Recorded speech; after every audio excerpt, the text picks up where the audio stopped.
Catus Maximus. Yes, I'm doing yet another video on slip joint pliers because they're one of the most commonly manufactured and copied tools. And this time happens to be O'Reilly's Power Torque. These are pretty cheap. These are just like a little $8 set or something, a little 6-inch set of 6-inch slip joint pliers from O'Reilly's Auto Parts under the Power Torque brand. Laser etched Power Torque and part number there. Silk screened here, so it'll just wear off on the handles. When it comes to slip joint pliers, there's a few, Stanley and a few other brands put on comfort grip handles, but it's actually something pretty rare because slip joint pliers tend to be the cheapest form of pliers, so they don't usually put the extra expense of having a double molded comfort grip handles. Double molding means that we have a hard plastic mold here. Actually, this blue is a little bit softer, and then we have a second really soft kind of rubberized grip here. Lifetime guarantee. Kind of hard to break a set of slip joint pliers, but I suppose.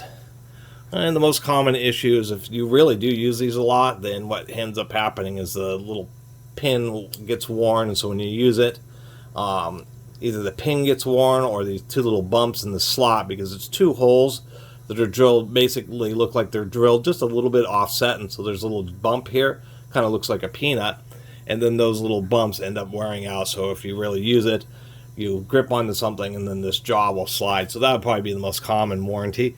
They don't use a hard rivet. They do use one of these prevailing torque nuts. That's what the stamping is. It just makes it like a lock nut where it has a bunch of friction to prevent it from coming loose. Other than that, not a whole lot else to say. Jaws are pretty thick for such a short pair of slip joint pliers. Have all the common slip joint properties. It does have a bypass cutter, but I will say that this is a slightly different right here just because there's a bit of a curvature in these bypass cutters to kind of grip and then pinch down. So I thought that's actually interesting. That's a nice way of doing it.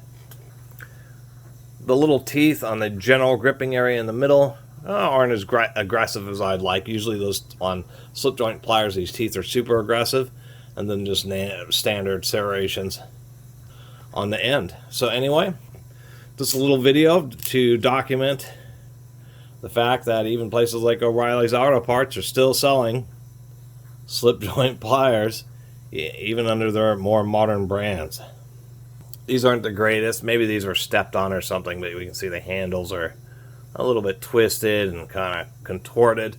Even though these are actually for 6-inch pliers,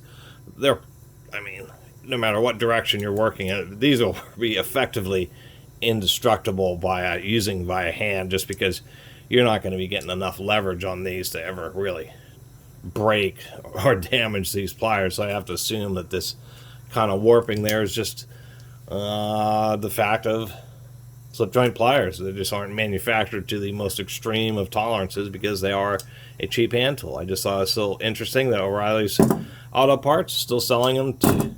Still selling a little set, even to this day. Anyway, really appreciate everybody who's been watching and subscribing, and if you haven't subscribed, please do. Till next time, Catus Maximus out.